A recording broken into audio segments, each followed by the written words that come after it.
Good evening once again, everyone. So, thank you for joining the second session of today's 2026 Review and Exit Exam Program.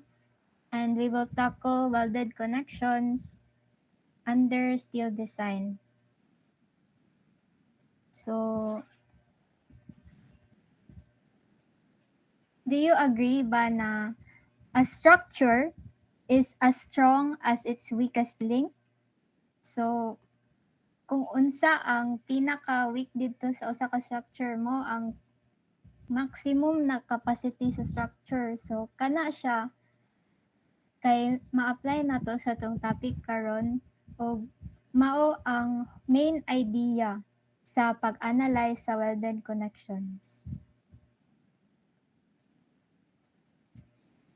So, para dali ra nato masabtan, diretso ta sa problem and I will explain the concept along the way. So, for the first problem, the plate is welded in a gusset plate as shown. Thickness for both plates is 6 mm, Fy is 248 MPa, Fu is 400 MPa, tension on gross area is 0.6 Fy, tension on net area is 0.5 Fu, shear on net area is 0.3 Fu, weld shear strength is FVW is equals to 0.3 Fu, and weld thickness is 5 mm. So for the first part, we're going to find P, which is the load here, based on the allowable gross area na allowable stress. So for part 1, so we all know na stress is equals to force over area. Murag kanira man balik-balik sa sa CE. So mura pod ang ma-apply aning sa gross area. So sa given ang allowable na gross tension and gross area is 0.6 Fy. So dapat dili mo lapas ang actual na stress sa kanina figure. So we have here given ang width sa plate and also iyang thickness which is 6. So ang gamito nato na gross area kay kung unsa ang perpendicular sa load. Since kaning load kay inani ang orientation, so ang perpendicular niya kay paingani. So diri sa given, ang kanina distance is 90 mm multiplied sa given na thickness which is 6. So we have gross area of 540 square millimeters. So rearranging lang. Kung i-cross multiply mo, may mo siyang P less than or equal to FTG times area gross. Then ang FTG again is 0.6 Fy. So man is siya 0.6. Og ang Fy is already given which is 248 MPa and multiplied then sa nasolve na gross area which is 540. And then solving for P, we get 80.352 kilonewtons. So mao na siya ang answer sa part 1 which is the load based on gross area.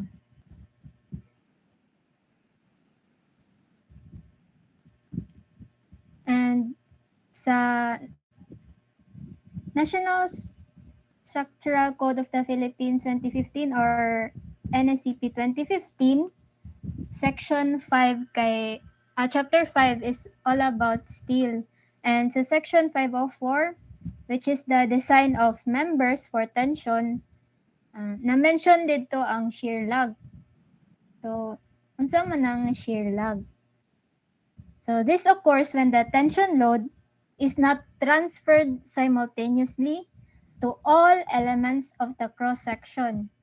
Meaning, ang load daw, wala siya na bahin equally sa tanan cross-section. So, nay parts dito na gamay ra iyang na-transfer na load sa iya, napoy parts dito na dako-dako ang load na na-transfer. So, this occur when some elements of the cross-section are not connected. So, particularly 504.3.3 effective net area. The effective area of tension members shall be determined as follows. So, effective area is equal to net area AN times the shear lag factor na U, where U is the shear lag factor and is determined as shown in table 504.3.1. So, here sa figure, para atong mas masabtan, inani na connections ang wherein gakahitabo ang shear lag.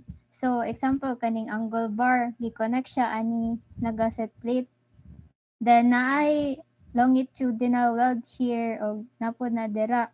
Then, kaning red na murag graph mo ni ang na-reflect na actual na stress distribution. So, as you can see, ay wala kaya na-transfer ang tension load since kanina part wala man po siya na-connect by weld. Tas, diri mo'y pinaka dako since diri na ay weld na connection. So, dili siya uniformly distributed. So, same po sa PCAS. Naa diri ang maximum na tension load since naa diri ang connection o diri kay wala kaayo. So, ang NSCP naghatag sa ato ani na formula na kaning i-multiply nato og shear lag factor ang net area kay lisod man ni kuwon di ba ang area sa kuan if parabola ba or second degree curve, third degree curve, di ba lisod kayo. So para ma-simplify ang calculation, mag-multiply tag shear lag factor para ma-convert siya into uniformly distributed load. So here is the table 504.3.1, the shear lag factors for connections to tension members. So ang shear lag factor, gadepende siya kung unsa siya na case sa connection.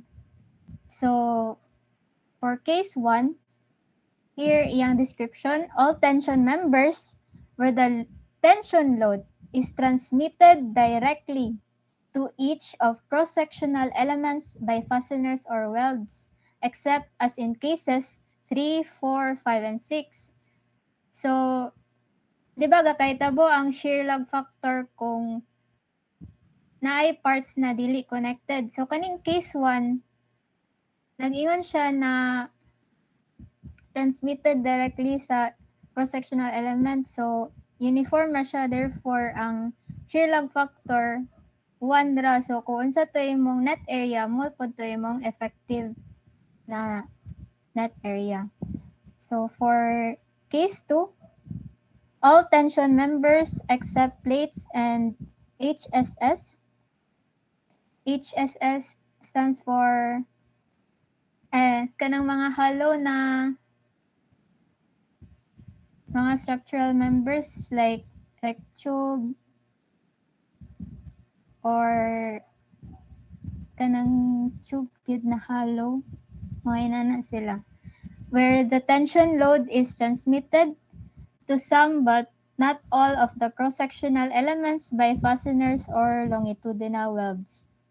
So alternately for W, M, S, and HP, case 7 may be used. So muna po niya yung corresponding formula sa shear lag factor. Ang X bar is the eccentricity sa connection and L is the length of weld. So case 3, all tension members where the tension load is transmitted by transverse welds to some but not all of the cross-sectional elements. So 1 ang shear log factor and ang net area kay ang area directly connected sa elements. And sa case 4, plates where the tension load is transmitted by longitudinal welds only. So, longitudinal welds lang daw. So, sa kanina case, since mo ni ang load, ang longitudinal meaning parallel siya. So, painani man ang load. So, probably ang weld kay naa din ana. So, wala siya transverse, wala siya dira. And sa case 5, for round HSS with a single concentric gusset plate. Case 6 is for rectangular HSS with a single concentric gusset plate and also with two side gusset plates. And for case 7, WMS or HP shapes or T's cut from these shapes. If U is calculated per case 2, the larger value is permitted to be used. So, lastly, ang case 8 for single angles. So, if U is calculated per case 2, the larger value is permitted to be used. So, pwede ninyo mascan inyong NSCP and mahitaa lang ning table 504.3.1 if gusto mo refer, and here ang katong variables na gipang mention ganina sa figure. L is the length of connection, W is the plate width, X bar is connection eccentricity, and B is the overall width, H is the overall height of rectangular HSS member measured in the plane of the connection. So naka-mm sila tanan. So since ang part 2 sa problem is about sa net area tension, i-follow to nato ang gihatag sa NSCP ganina if kailangan ba ta mag-apply og shear log factor or kung unsa na value sa shear log factor ang gamiton. So same formula, stress is equals to force over area.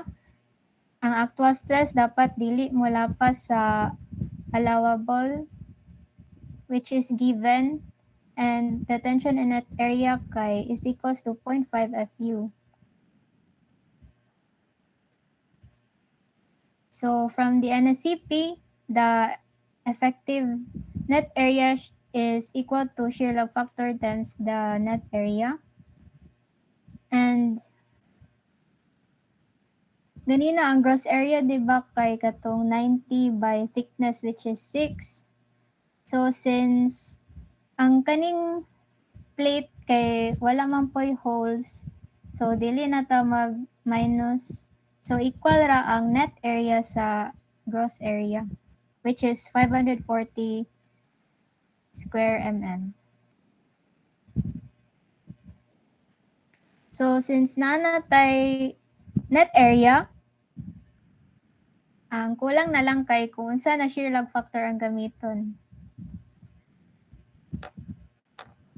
So if we refer again sa table, what do you think ang case na atong i-follow? So mani ang figure na siya welds diri na longitudinal lang tas walay transverse.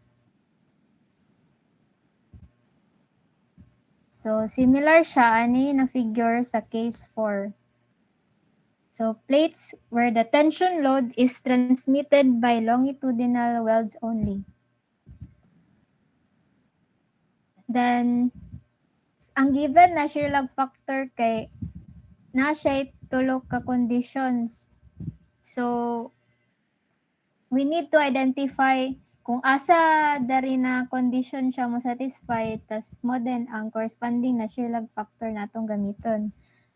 So, first, paitawan sa ni natong L, 2W, ug 1.5W, tas ang W.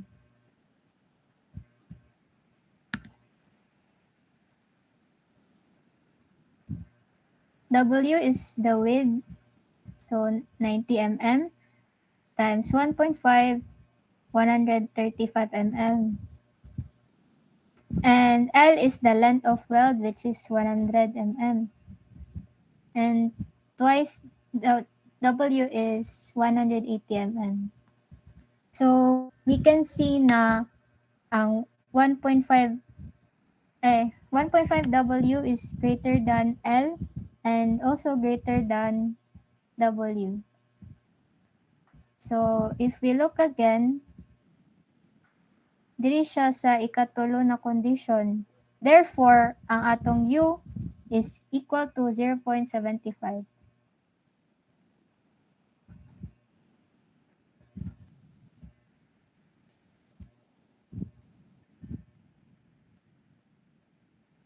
So, U is 0.75 and the net area is 540. If we multiply the two, we get 405 square millimeters. So, same Japon na i-cross multiply and we get P is less than or equal FTN times effective area. So, ang FTN is 0.5 FU. So, 0.5 times FU na 400 MPa. Then, it times then sa effective area na 405 square millimeters. And we get 81 kilonewtons. So, this is the final answer for the second part.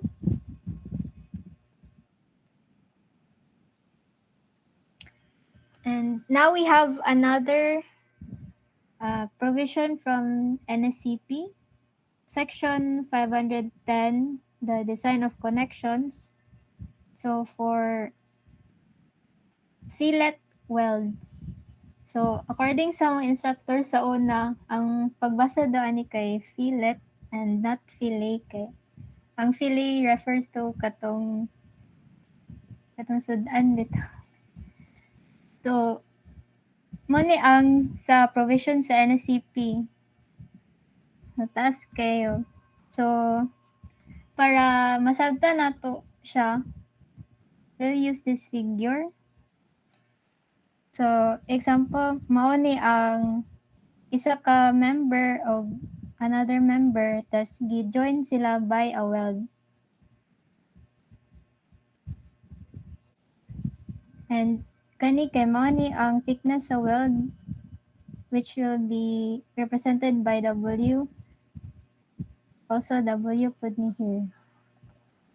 So, the effective area of the fillet weld shall be the effective length multiplied by the effective throat. So man ang effective throat. So, anong diri ang effective throat? Kay ang shortest distance from the root to the face of the diagrammatic weld. So, diri daw ang root. O mo ni ang face sa diagrammatic weld. And ang shortest distance kay mag-project lang ka og line na dapat perpendicular siya sa face. So, mo na ang shortest distance. Then, an increase in effective throat is permitted if consistent penetration beyond the root of the diagrammatic weld is demonstrated by tests using production and procedure variables. So, this shortest distance is the throat, denoted by small letter T.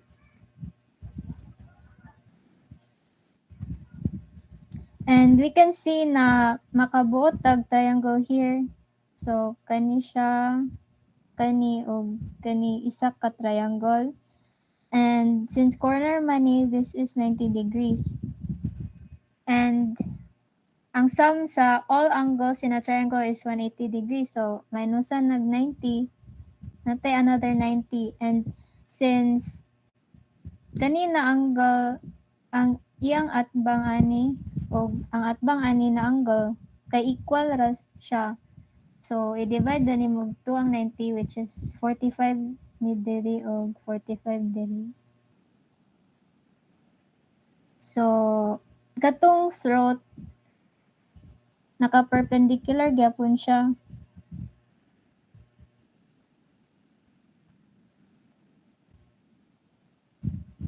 And to get T, which is the throat, so opposite man siya sa 45 degrees, we use SOHCAHTOA since right triangle man siya. So, ang derivation is sine of 45. So, opposite over hypotenuse. So, ang opposite sa 45 kay ang throat over hypotenuse na W. So, kung i-cross multiply, kanina din siya, T equals W sine 45 degrees. And if inyong i-calculate, ang equivalent value sa sine 45 is 0.707. So, para mapadali po ang calculations mo, ang ginagamit ang 0.707W. And if makalimot mo, pwede raw mag-drawing ani, tas derive sa formula.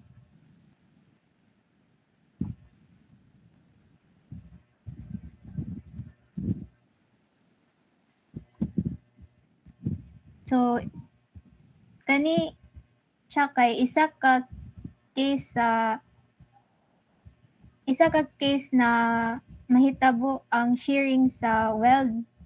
So, example, if ang load kay applied dire, so if dako kayo ang load o mas stress ni dire na part, tapos malapas na siya sa maximum or sa allowable na stress, so ang possible na failure gyud kay makat na dira or may tabo na shearing.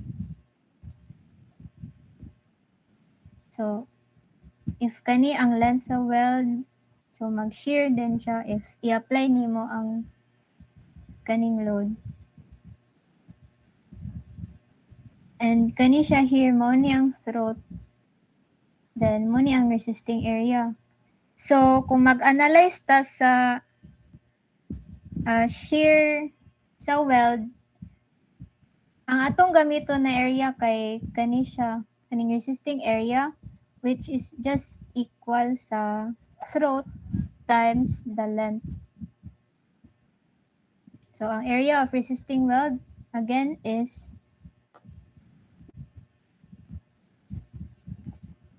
T times effective length.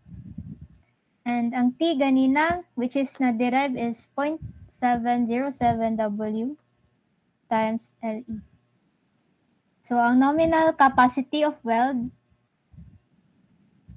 so, force over area, ra Japon ni, but in terms sa stress, so,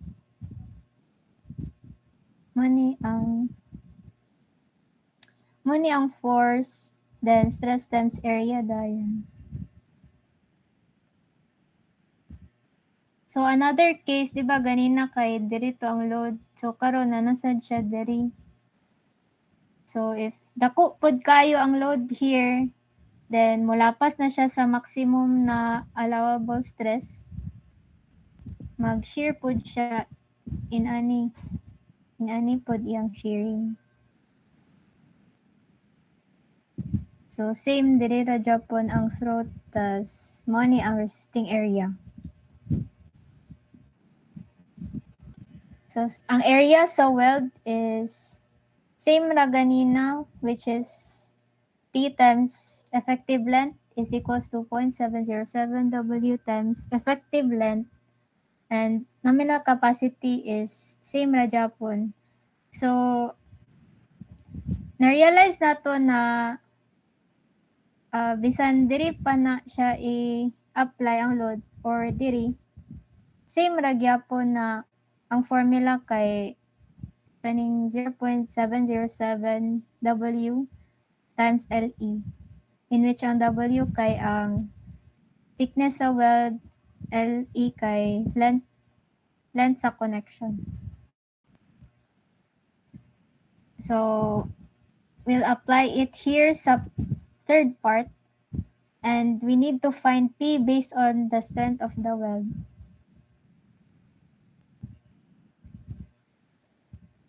So for part 3, same na Japon, stress equals force over area. Dapat ang actual stress, dili mo lapas sa allowable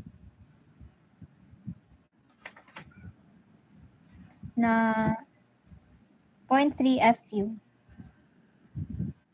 And katong gi-derive ganina mo ni ang resisting area sa weld, which is 0.707 thickness sa weld times effective length. So thickness is given, which is 5 mm. Since kani kay 100 and here pod 100 mm, gitimes 2 na lang ang length. So ang total na resisting area kay 707 square mm. So ang load should be less than or equal to the allowable 0.3 5. The length is FU. Next question.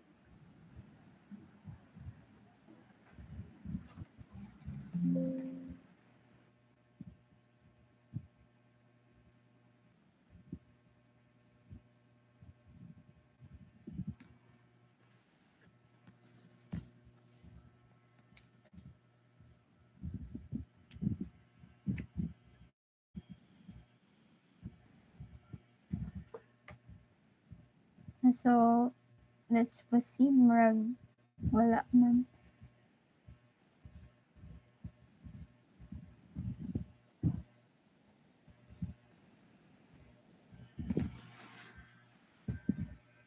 So, P is less than or equal to 0.3 FU, which is 400 MPa times the area of weld 707, and calculating it, we get 84.4 kilonewton.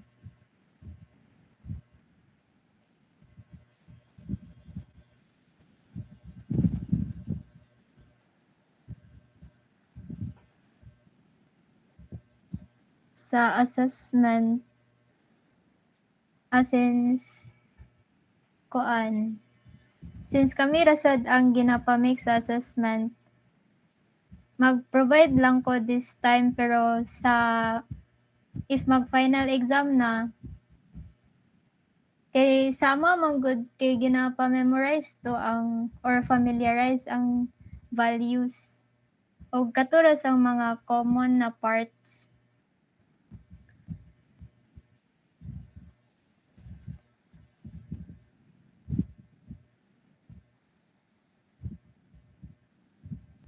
So try lang to ninyo familiarize ang table para sa final.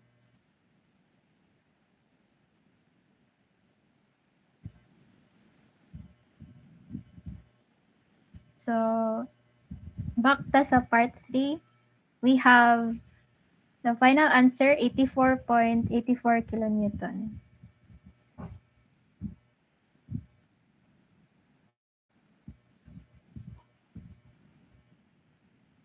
So sa kanina situation, gipapangita ang gross area, net area tension o load based sa strength of weld. Then nay uban problems na mag-ask kung unsa ang maximum load na makaya ani na connection. So sa part 1,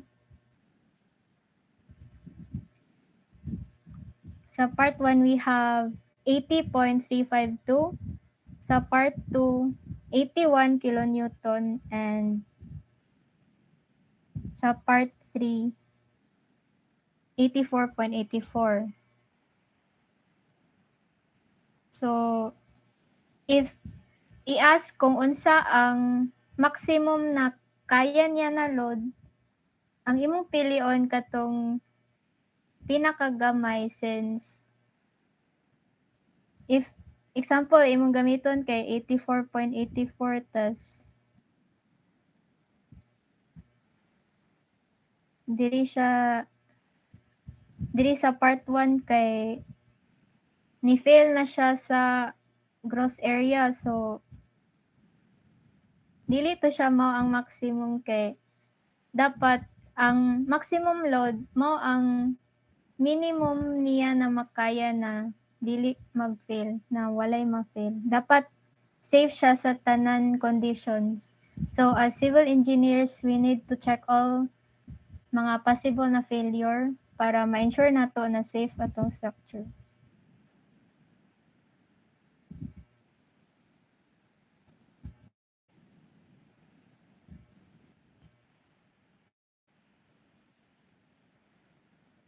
So moving on to the next problem.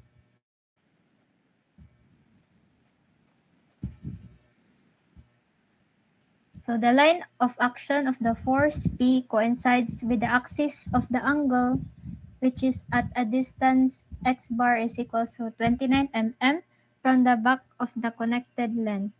So here's the figure. So L angle ni siya, then ang x bar, so kaning back sa angle padulong diri sa yaang centroid. And the properties of one angle lang is 100 mm by 100 mm by 8 mm. And given na ang area, which is 1,770, and the yield strength is 248 MPa, and the allowable tension and gross area of the angle is 148.8 MPa. And given pod ang allowable weld shear stress and also the thickness of the weld. So for part 1, we're going to find the maximum tensile capacity of the angle.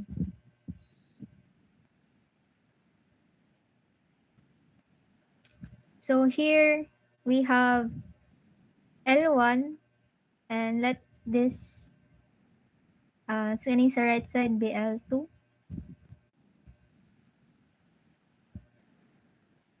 And kani siya kay 100. So kanang sa steel design na problem, if ever inani siya maghatag sa dimension, meaning ana 100 siya diri, kani sad siya 100, and thickness din na niya ang 8 mm. So 100 tas 8.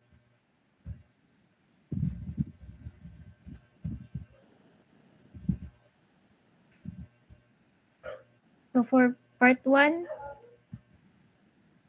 is the maximum tensile capacity, and to solve for it, dapat ang actual again dili mo lapas sa allowable. So based on allowable tension and gross area, so we need to get the gross area, which is already naana siya sa given. So force is equals to stress times area. So ang allowable stress is 148.8 times the gross area, 1,770. So computing, we get 263.376 kilonewton.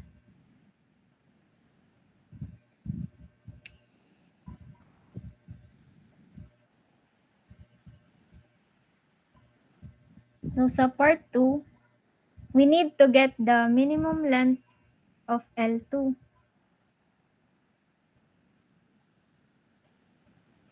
So, di ba may connection diri na weld na po diri and na-applied na load. So, naay mag-resist diri sa welds which is directly opposite ani siya. So, here, naay-reaction diri due to the weld L1 o napoy another reaction due to weld L2 and applied siya sa centroid sa length sa weld. And ang centroid na niya kay half ra. So, nara sa tunga. And kanina corner here, ilet na to na 0.1 and 3.2. So, since need man na to ang L2, pwede na to magamit tong formula sa katong weld capacity. Pero, para magamit to na to, kailangan pa na to una og reaction R2. So, since natay duwa ka unknown, R1 ug R2, and natay given na load, mag-moment ta diri sa 1 para ang R2 na lang dayon ang unknown. And this distance here is 71 mm. So, taking moment at 1 equal to 0. So, R2 distance niya from point 1 is 100. So, R2 times 100. So, clockwise, positive. Gershom na positive. And tani din siya counterclockwise, which na siya distance na 71 mm from point 1. So, negative 263.376 katong na-solve na load ganina times distance equals 0. Shift solve, we get 186.997 kilonewtons. So, balik-balik ra jud ang force over area na dili siya mulapas dapat sa maximum. Since kanina siya na situation kay kuan kanang shearing na siya, since same sa atong example ganina, if imong butngan og tensile load, mag-shear siya dito or magisi or makat dapit sa weld. So kani ang gamiton, which is 93 MPa.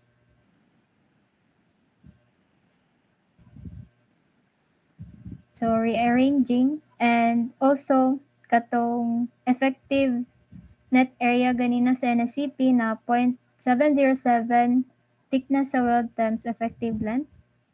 And substitute nato ang L2 and R2 na pod ang atong gapangitaon na load. So substitute, which is 186 kilonewtons equals to FDW na 93 times 0.707 times thickness na 6 mm, which is given, times L2. So, isa na lang ka unknown, pwede naman shift solve, we get L2 474.003 mm. Wala gi pangita sa problem, pero if ever pangitaon pod ang L1, inanaw na siya pagkuha. So since na naman tay R2, pwede na mag summation force vertical since R1 na lang din ang unknown. So kaning P minus R2 is equals to R1. Then same formula ra pod nagigamit. And in terms na pod sa L1 o R1. And substituting sa katong mga na-solve na to, R1 na 76 kilonewton, katong allowable shear stress na 93 o thickness din na 6, and we get L1.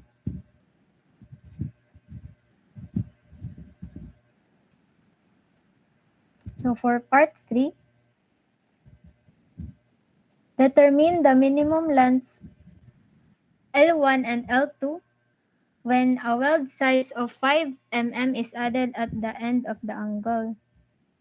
So for part 3, na daw i-add din na weld which is nasa end sa angle o transverse siya sa load P.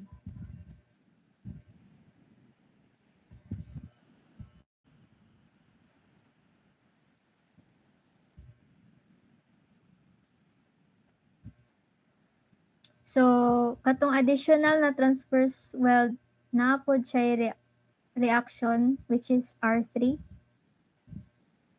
And since sa tunga raman ang centroid, so gikatunga running 100. So from here to here 50, 50 pod ang diri.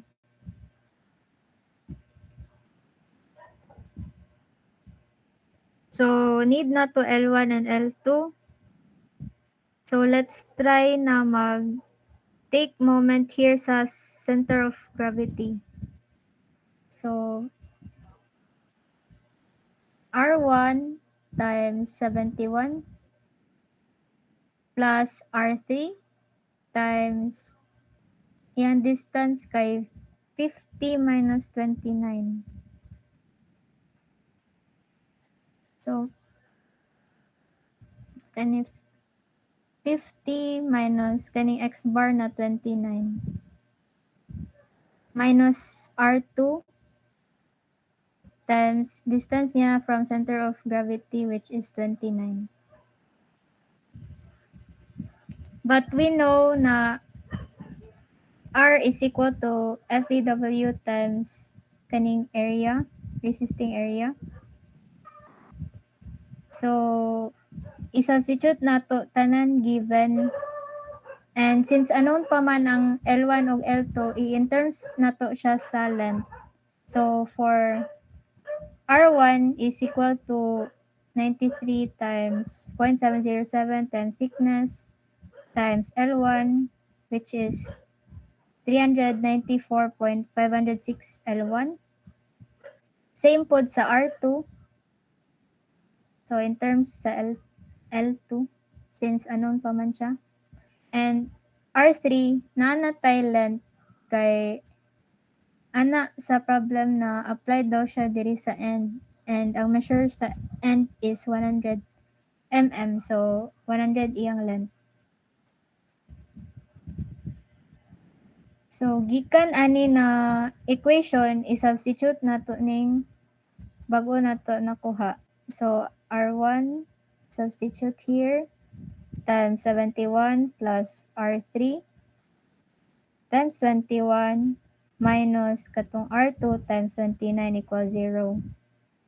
Then, simplify.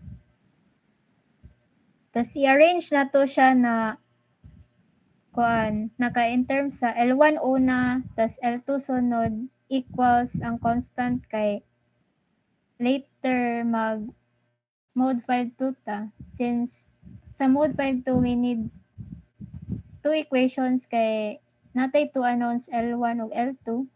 So to get the second equation, pwede ta mag summation force vertical. So R1, R2 plus R3 is equals to P.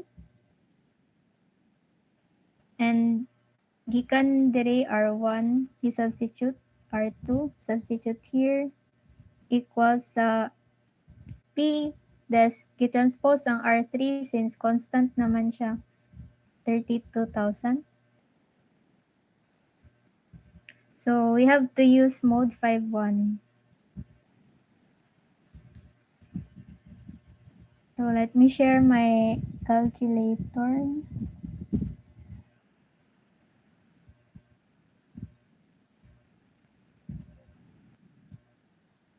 Mode 5.1. Sa Canon siya. Pero for those nagagamit og Casio, pwede siya na same ra din Japan na mode 5.1.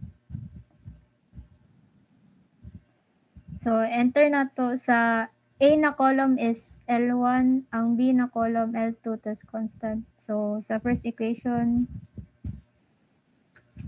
28009.926 negative 11440.674 negative 69038.5.5. And sa second equation 394.506 394.506 again, and 263,376 minus 32,875.5. And we get these values.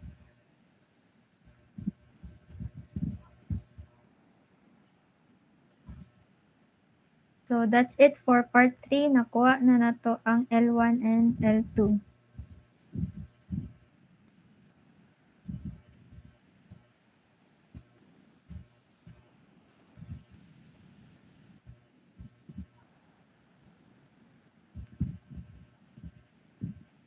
So, katong mga examples ganina, ang tanan load kay applied siya sa kuan. Ang line of action niya kay maigo niya ang centroid. So, we call those na concentric. And kanina example here, since if i-extend ni dili siya maigo sa centroid. So, naa siya eccentricity. So, this is an example of an eccentric connection. So, since na siya eccentricity, if i-apply ni nato ang kaning P, Marshall, mutuyok bitaw here. So, naa siya torsion. So, kung sa concentric, kung applied siya sa line of axis sa centroid, direct load ra siya. Pero if ever nanay eccentricity, so we need the direct load plus ang torsion na load.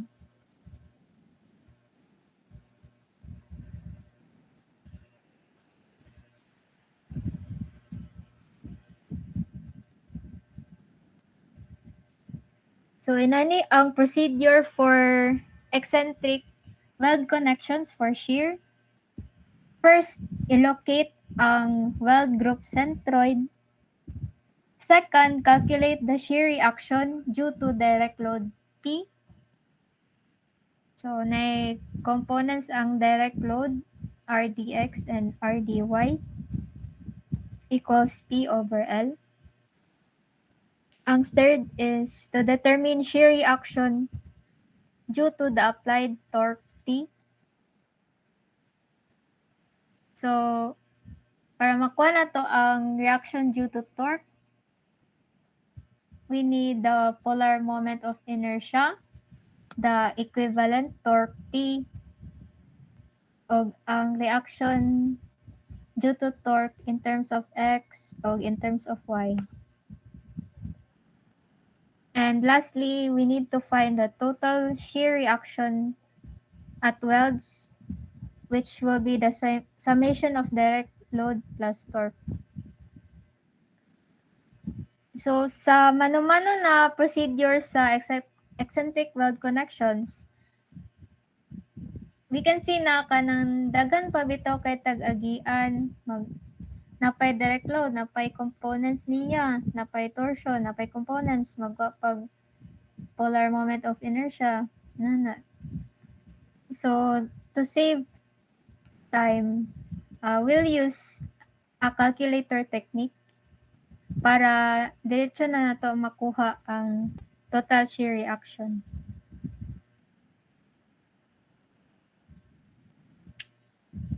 So first, we get the total length of weld.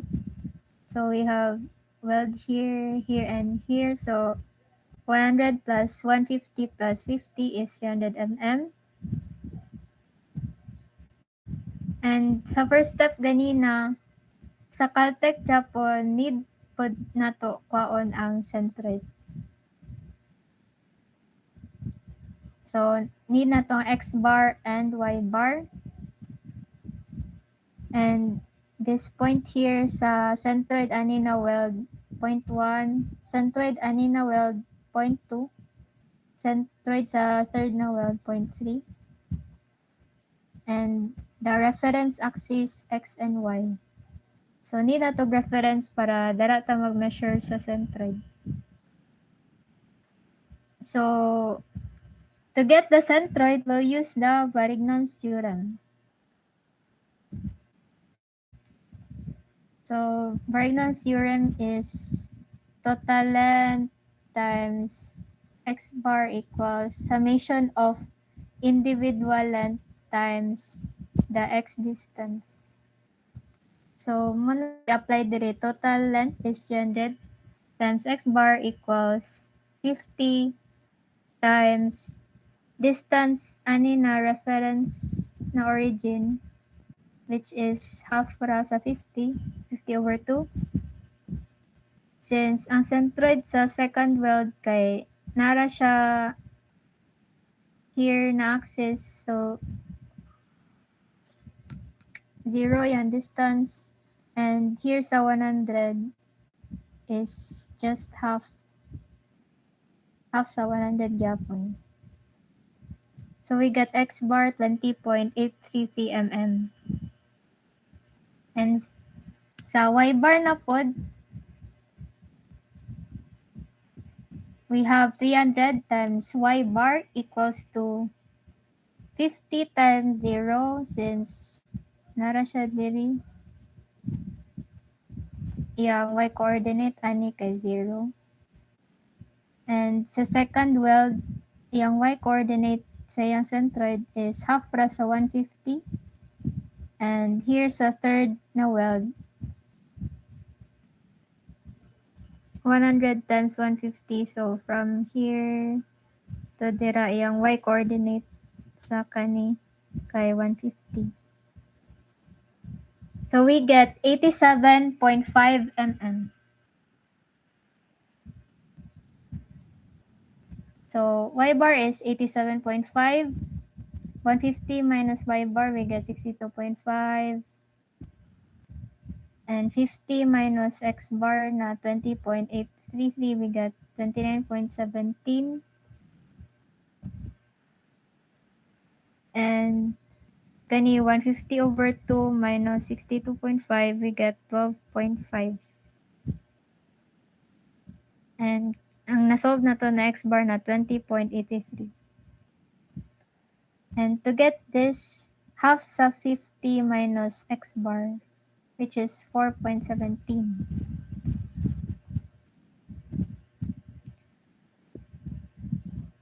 You also need to get the polar moment of inertia. So, sa pagkuha sa polar moment of inertia sa weld, similar ra sila sa bolted connections, pero ang weld lang kay naka in terms of per mm siya. So, kani iyang derivation. We all know ang polar moment of inertia is sum ra sa moment of inertia sa x of iy.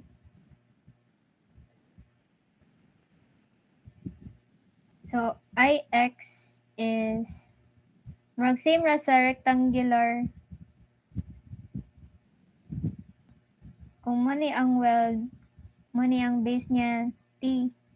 So, bh cube over 12, di ba, sa rectangular? Then, kani length po. So, mani tl cube over 12 plus kani ad squared, which is katong transfer formula.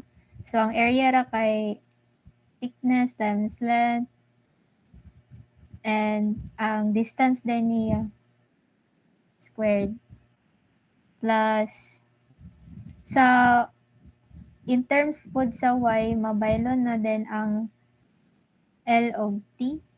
So, may siyang hb³ over 12.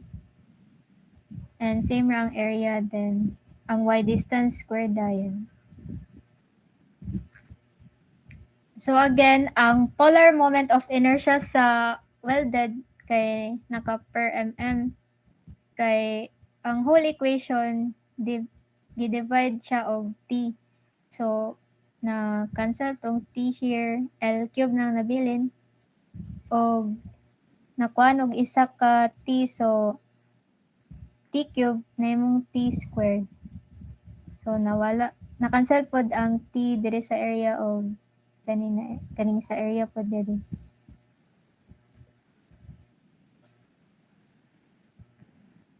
And ang thickness sa weld kay grabe kay siya ka small bitaw, di ba naka mm siya tas tig 1 digit ra. So kuan na siya kanang negligible since gamay kay siya, so kani siya na term here kay equal na siya sa 0. And gisimplify, we have this one. And ang final na formula sa polar moment of inertia sa weld is summation sa L³ over 12 plus L times xc squared plus yc squared. Tas naka per effective float T.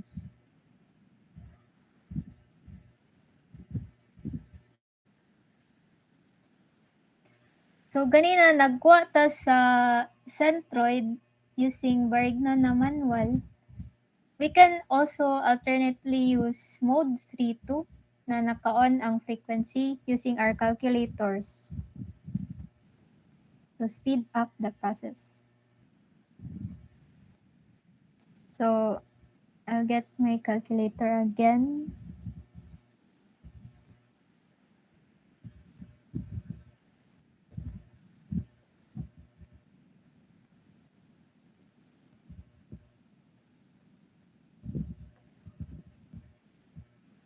So mode 3-2.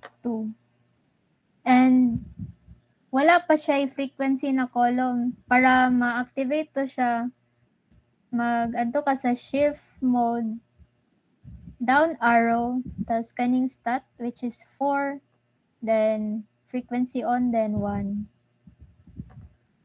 And for sa Casio,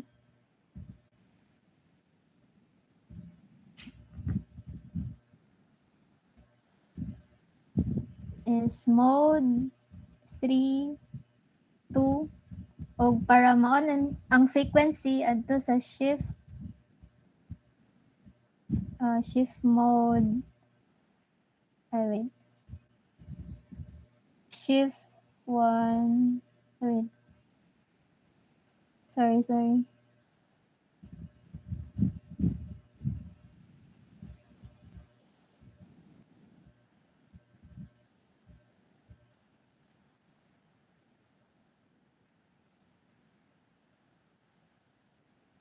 And Di ko familiar sa Casio.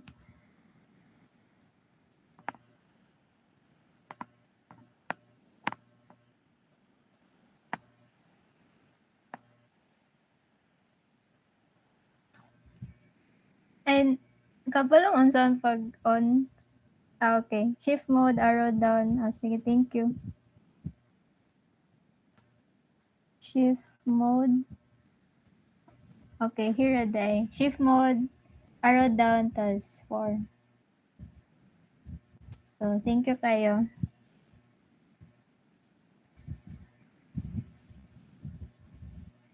So, back ta sa problem.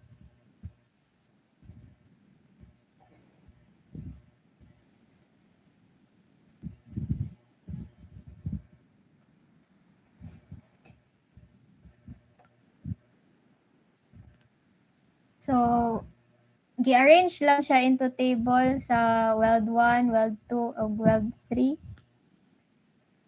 So, mo ni ang x coordinates o y coordinate. And ang frequency kay ang length ra sa weld.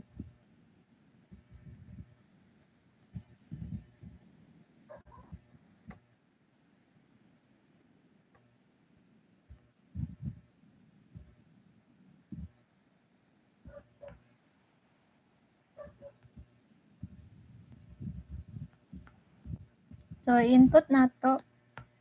So, for weld 1, yung x-coordinate kay 50/2. Weld 2 kay 0. Next is 100/2.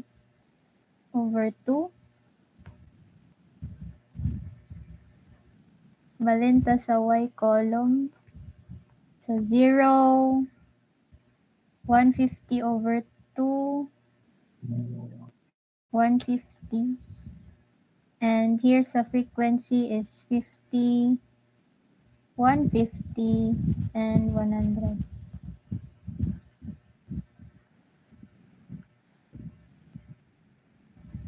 Okay naman siguro. So, after ma-input tanan, press CA and adto ka sa apps 5 and gusto na to makuha ang X bar. So, press 2. So, same ra na 20.8333. Press CA again. Now, let's get Y bar na pod. So, apps 5 and ang Y bar is 5. So, ang Y bar 87.5.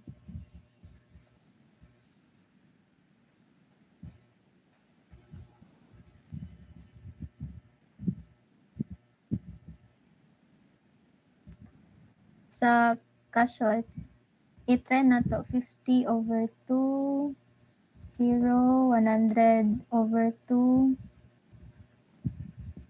0, 150/2, 150, frequency 50, 150, and 100.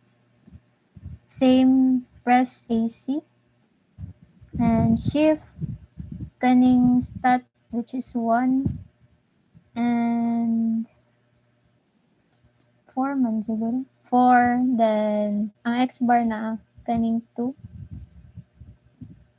And for Y bar, shift 1, 4, tas 5 din para makuha ang Y bar.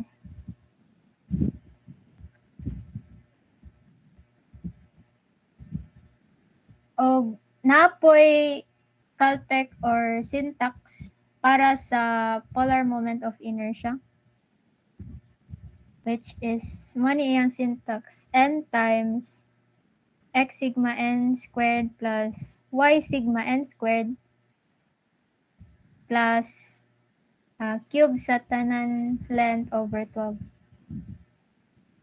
So let's try this kanina syntax. So kani n x sigma n squared plus y sigma n squared plus di 1/12 na lang ni since linear raman ang display, tas times din sa L1 50 cube, L2 150 cube plus L3 100 cube.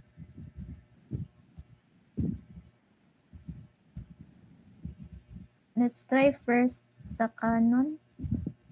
So CA apps 5 1, so manang n, open parenthesis, apps 5 kaning x sigma n which is number 3, then squared plus apps 5 nasad o kaning y sigma n na 6, then squared, close parenthesis, plus open parenthesis 1/12 times the quantity of L1 50, shift kaning squared para ma-activate ang cube, plus 150 shift plus 100 cube.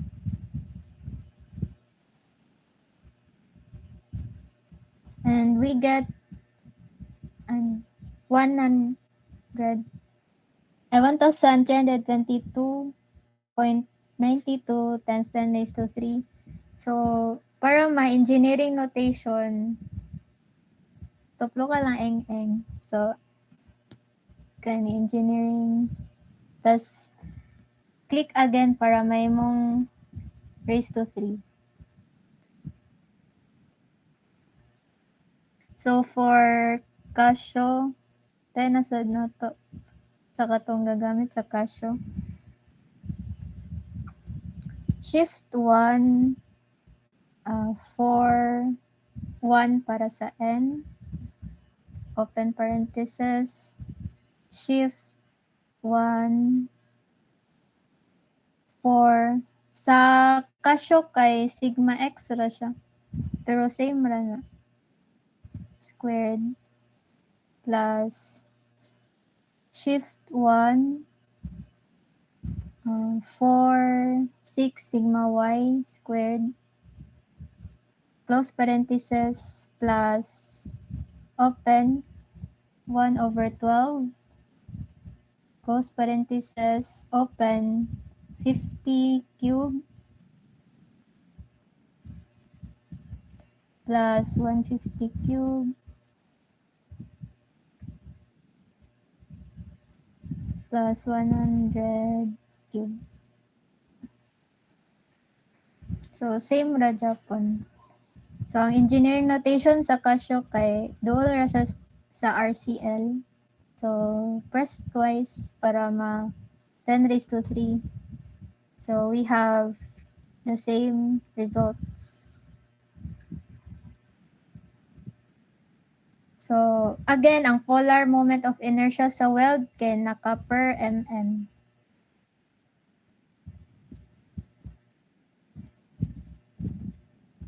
Next, kwaon na pod na to ang torque. Since naka-incline man ang load, lisod kay pangitaon ang kanina distance if mo ni ang line of action sa load, di ba dapat perpendicular distance ang i-multiply. So, lisod kay ni, or kung gusto mo, pwede ninyo matry, trigo-trigo, madara. Pero para mapadali, i-resolve lang ni into components. So, px, so this is py.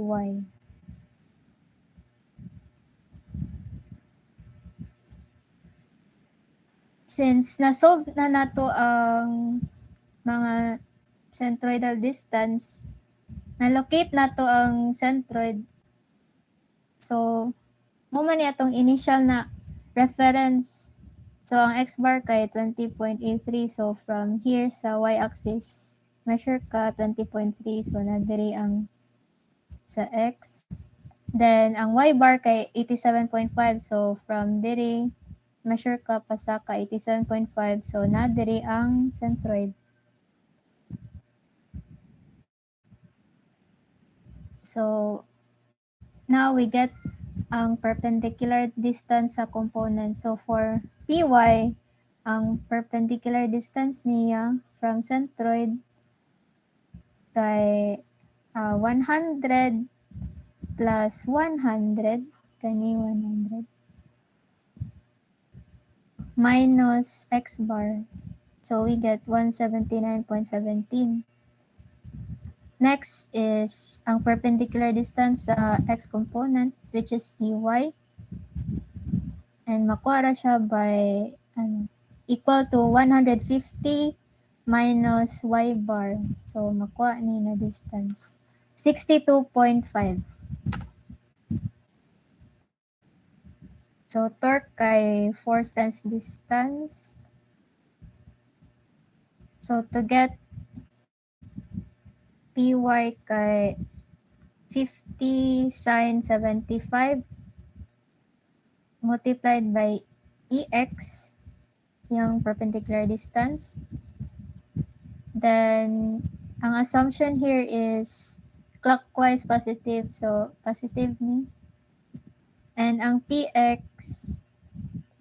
gikan diri mutuyok siya around sa centroid pa counterclockwise, so negative siya.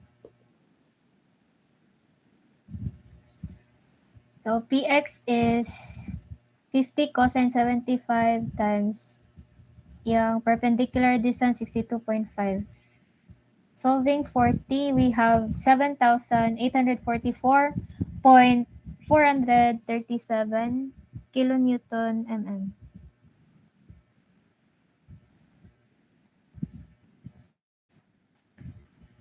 So, gi-isolate lang nato ang weld para kay gubot naman jud kay. So, mo ni ang let's analyze na kani siya point tas gi-apply diri ang load E.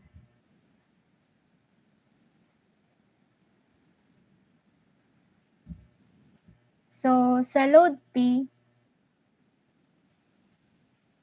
kung na siya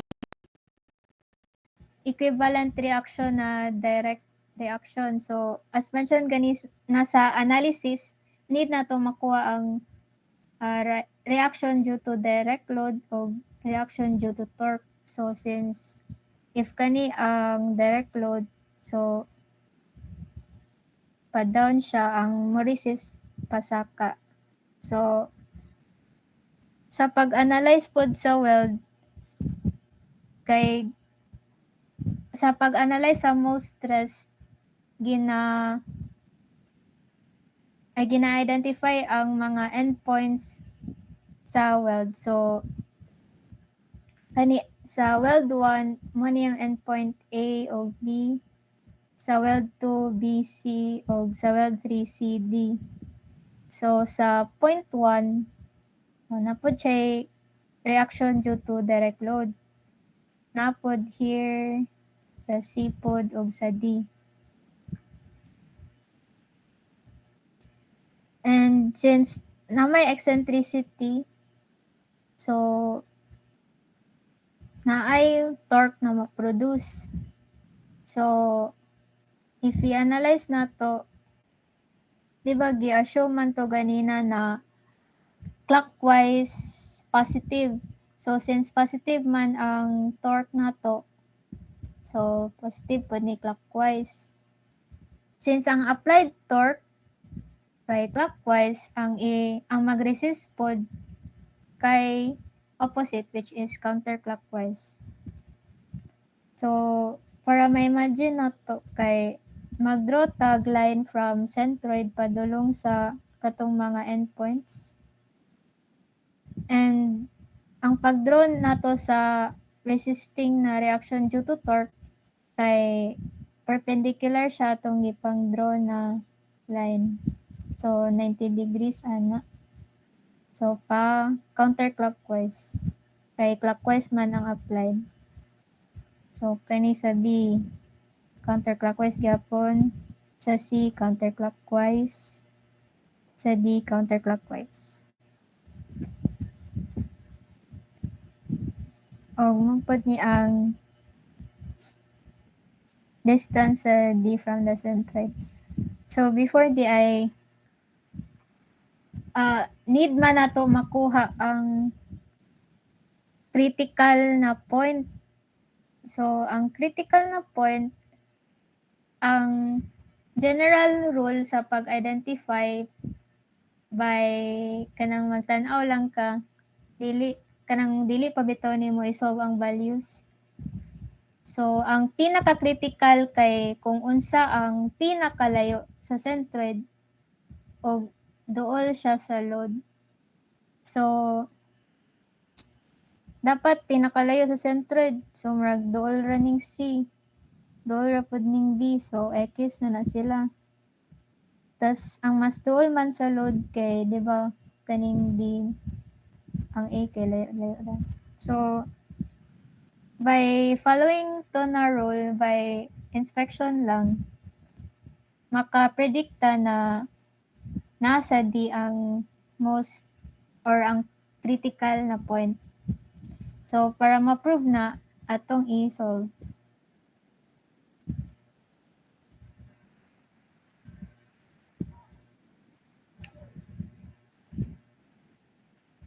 So, mo din ang main formula na gina-follow sa eccentric weld connection. So, mo ni siya ang Caltech dito sa complex na world sa mode 2. So, R, ang reaction is equal to absolute value sa load P, angle theta over total length, plus torque over polar moment of inertia times ang coordinate then from centroid sa kung asa ka na point nag-analyze. So, ang x-coordinate mo, ang tapara ni mo og I. Tapos ang y kay wala na tapad na I. Then, ang kaning theta, dapat measured siya gikan sa x-axis. So, kung kani ang load, dapat ang x-axis nimo kay didto dapat sa yang tail. So, muning head sa load, kani ang tail. So, mag-draw ka here of x-axis.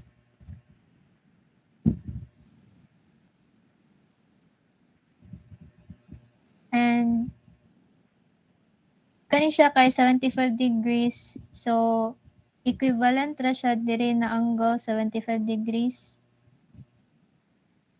And since kani kay straight line 180, so para makuha ni diri, i-minus lang ang 180 minus 75, so we have 105 degrees. So mo ang theta na gamiton para diri. So example, kung ang load kay ingana, so mo ni ang tail, mag-draw kag x-axis, then 90 degrees kung directly downward siya.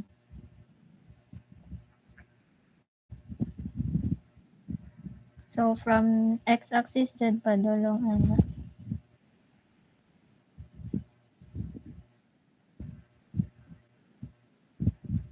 So maning na-solve na to ganina na polar moment of inertia, ang torque of total length sa weld. So, by following this, we have given na ang P which is 50 kilonewtons, then angle theta na nakuha na to 105 over total length na 300 mm, then torque over polar moment of inertia. Then since RA mani, so nadiri ang RA, then ang XC, ang X coordinate from centroid. So from centroid, measure ka X, mo ni 29.17. And since naman di ang origin sa centroid, ang Y coordinate niya kay naa siya sa negative side, negative 87.5. So negative ni siya here, negative 87.5. Then multiplied lang sa 1,000 kay i-convert ang kilonewton to newton. So i-try nato naman newton per mm ang makuha nato na reaction. So let's try sa calcu.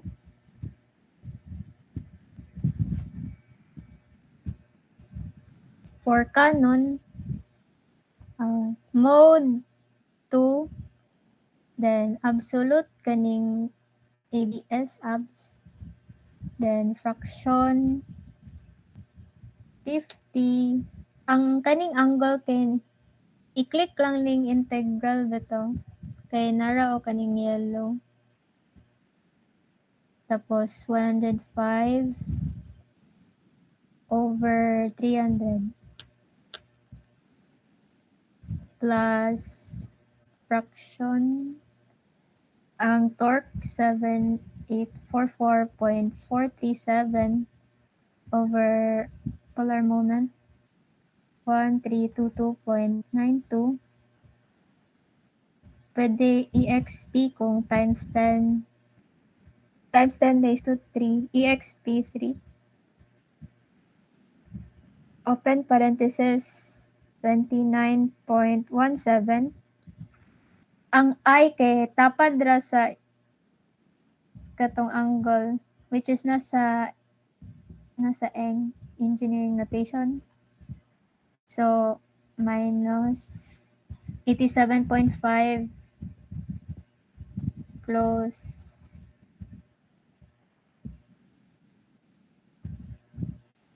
times 1,000.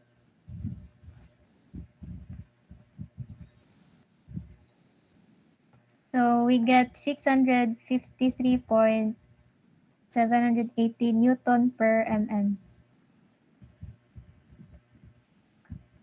Then sa RB na pod,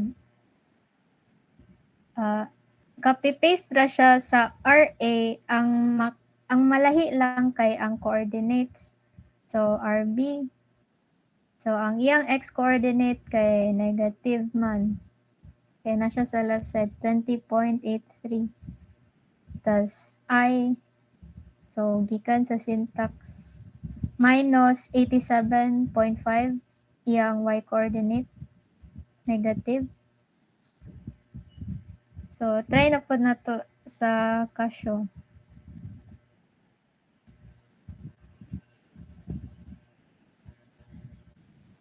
Mode 2. Ang ab sa Casio kay shift kaning hyperbolic. So, shift hype. So, natay abs. Then, fraction 50.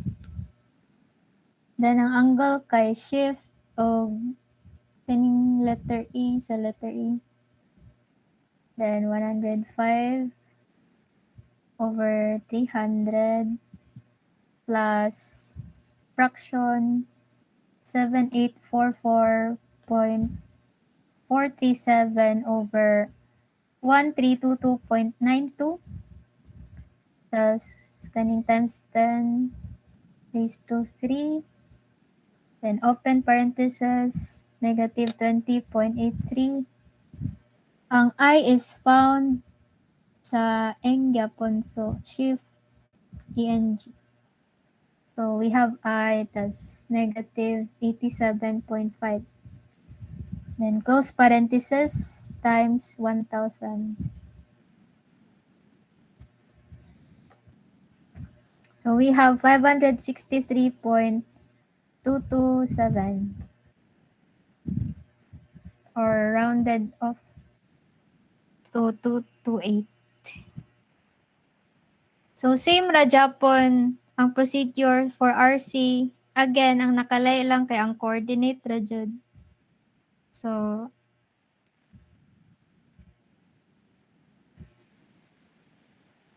ana sa RA, RB, RC, and for RD, same ra Japon ang coordinate rasad ang nalahi. So if i-compare nimo ang imo nakuha na reaction, we can see na ang pinakadako kay ang RD. So correct tong assumption na to ganina na kung unsa ang layo sa centroid pero dool siya sa load, mao ang most critical na point. So ang atong Rmax kay 710.412 Newton per mm. So tasking process and wala pa ta kakuha answer. So sa part 1, we need to determine the maximum shear stress in the fillet weld. So para makuha ang stress, force over area. So maximum over area sa weld na katong giderive ganina na formula. And since sa pag-solve nato sa tong solution sa weld kay naka per mm, ang ato ang i-substitute sa LE kay 1 mm. So here, substituting and solving for the maximum stress, we get 125.603 MPa.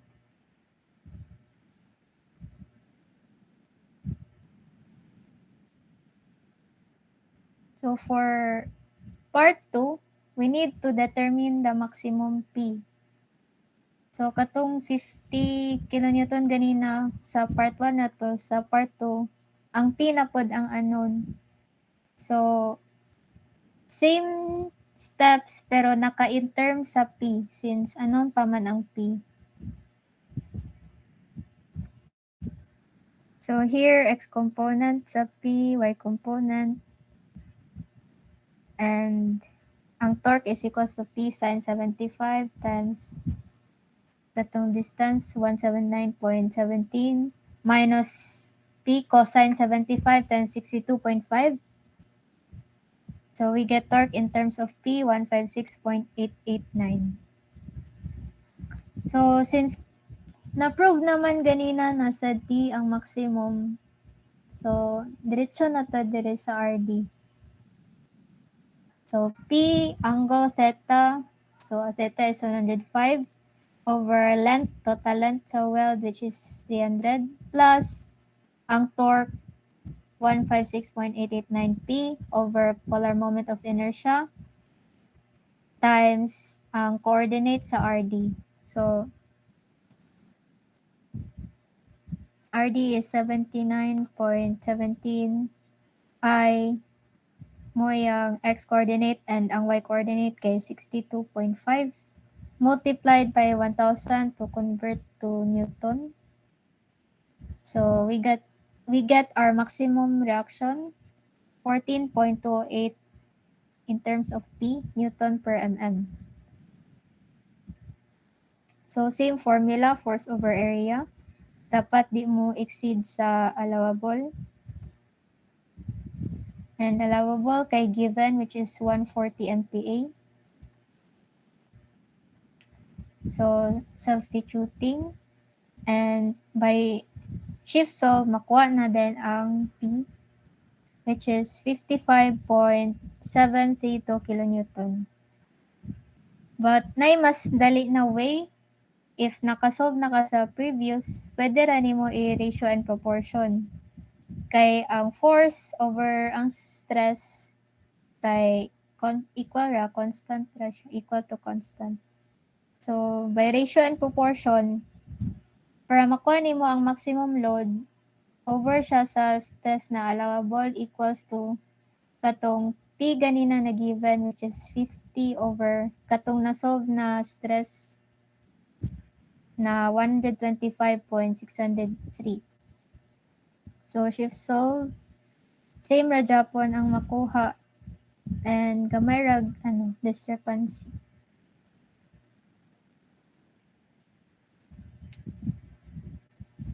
So for part 3, determine the minimum required weld size for the given load.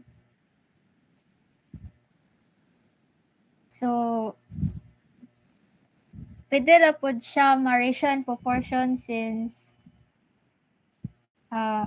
force over stress times thickness is just constant. So the ratio and proportion sila and so if 50 ang given na load, 140 ang allowable and we need to get the minimum na thickness equals sa katong na-solve sa part 1, 50 ang load, 125 ang stress times 8 na thickness. So we got 7.18 mm or round up to 8 mm.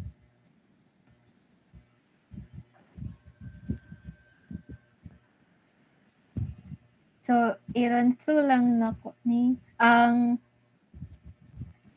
sa eccentric connections, aside atong ganina na ga-produce siya og torque, naapoy case na mo-produce siya og moment. Then, we call it in-plane eccentricity o ang isa out of plane eccentricity. in-plane eccentricity siya kay di ba sa kani kay mo ni iyang weld, then dapat ma-face nimo ang katong plane kung asa ang katong weld. So if i-draw nimo na murag XY plane or 2D lang, inana siya. Tas na diri ang centroid, mo ni eccentricity, tas na load. So sa kanina plane makita nimo na na eccentricity. So ang tawag ana in plane eccentricity if makita nimo siya sa XY plane. Pero sa kaning sa PCAS, di ba mo ni ang weld, tas mo ni ang area kung asa ang weld. So kung mo atubang ka diri na area, ana siya, mana weld. Tas ang load kay, di ba dira, tas ang eccentricity nasa likod. So di nimo makita ani na plane. So out of plane siya kay di makita eccentricity, out of plane eccentricity.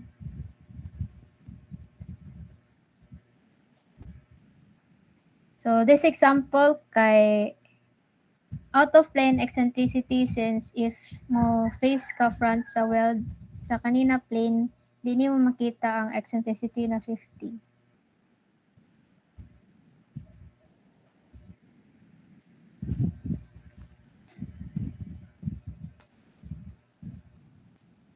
So inani ang gakahitabo sa out of plane eccentricity. Kung ganina kay torque nga gina-twist niya kani moment, so nga gina-bend. So kaning mga arrow na pointing upward, mo ni ang ga-resist sa direct load P. So mo ni ang reaction due to direct load. O kani siyang naka-triangular na stress, mo ni ang gakahitabo sa reaction due to moment. So diri na side sa above the neutral axis is tension and below is compression. So to determine kung asa ang tension o compression, you just need to find the tail sa moment. So ang tail kay na diri T, tail for tension. So kung ano siya. So diri na side tension kay diya man na part ang tail, then ang head mo point siya diri. So compression na siya dara.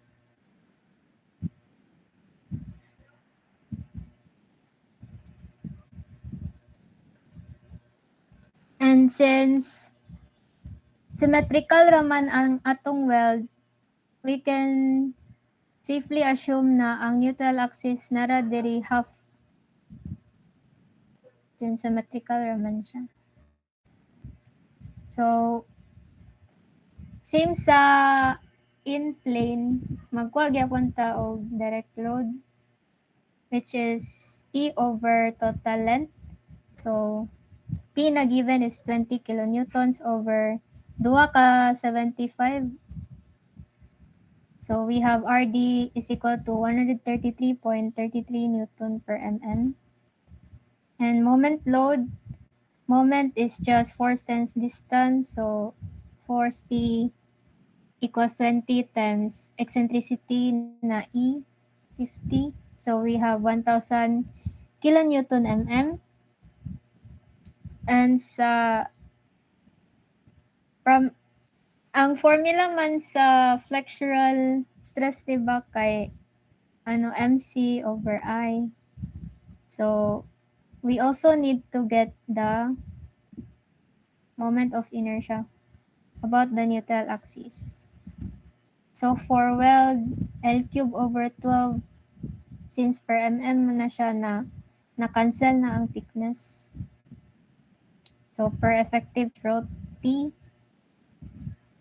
So length is 75 cube over 12. G times 2 kay 2 sila kabuok. So we have 70,312.5 And substituting the moment, 1,000 times 10 raised to 3 kay i-convert to Newton times C from neutral axis to the outermost fiber, which is half rasa at 75 over moment of inertia. So we have the reaction due to moment 533 Newton per mm.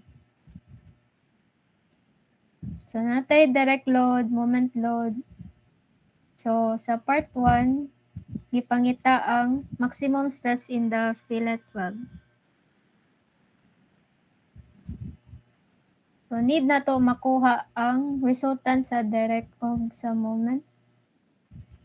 So same ra sa resultant sa x and y na is square root sa squared of duha ka component RD ug RM.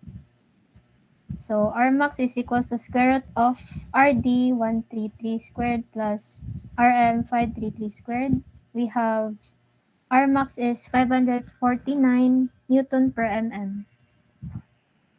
And since this ang gipangita, so force over area na formula na natay maximum force na 549 over area sa weld 0.707 times TL, diba to? So, since weld man naka per mm, so na-cancel tong T or pwede ra pod mag times 1 mm mo dara. So, we have our final answer, 97.198 MPa. So, for the second part is the safe load P. So, datong alternate solution para mas dali mga Gratian proportion using sa katong nakuha sa part 1. So, ang stress nimo kay 97 when ang load kay 20. So, ang allowable stress kay 1 to 4. So, unsa pod ang iyang equivalent na safe load? So, imong i-ratio and proportion. And substituting o mag-shift solve, makuha na din nimo ang safe load which is 25 kilonewton. So, sa kanina problem kay nag-add lang og transverse weld. Since nakay gi-add na transverse weld, ma-shift imong neutral axis gikan diri sa tunga moduol siya dito sa katong nadugang. So mag-solve ka for centroid. But first, we'll get the direct load P over total length. So nalahi na ang length. Nadungagan nag 100. So we have 80 Newton per mm. And sa moment load, force times distance, same. So since magkwatag centroid, we need to have a reference. So dirito. So by Varignon's theorem, so total length times YT equals to kaning 100. Since na siya sa reference, 0 iyang y coordinate. Then kaning sa 75, ang y coordinate kay half rin sa 75, 37.5. Then times 2 kay 2 siya. Same raman siya sa isa ka third. So YT is 22.5. And from here, padulong sa neutral axis kay 15 kay 37.5 minus YT. And now we'll solve for the moment of inertia using the transfer formula. So sa kaning duha ka weld, so times 2 na lang kay same raman. Then ang length kay 75 cube over 12 plus length 75 times distance from centroid 15 squared plus kani na pod length 100 times t squared over 12 plus 100 times iyang distance from neutral axis 22.5 squared. So since as mentioned ganina ang thickness sa weld kay gamay kaayo og negligible siya. So kani siya na term kaning T considered na siya na zero. So 0 times any number is 0, so makancel ni diri. And we have our moment of inertia 154,687.5. So sa nakuha na to ganina, mao ni sila. So using the sectoral stress na formula, MC over I. So we have moment 1,000 kilonewton. So convert to Newton times 10 raised to 3 times C, which is from neutral axis to Moses fiber. Then, ang gipangita is at the tension part of the weld. So, di ba, ang tension kay katong kung asa ang tail na part, so na siya diri. So, here sa taas. So, ang gamiton nimo na distance kay diri padulong dito sa pinakalas sa tension side. Pero kung compression part ang gipangita, diri sa neutral axis padulong diri sa ubos. So since tension part ang gipangita, kaning YT ang gamiton. So over moment of inertia, and we have Rm is 145.455 Newton per mm. And to get the weld reaction, same ra siya sa resultant. And substitute ang nakuha na RD og RM. And we have our maximum weld na load na 166 Newton per mm. So that is all. So it's already 9:03. So na-extend tagamay. Na ba mo'y questions?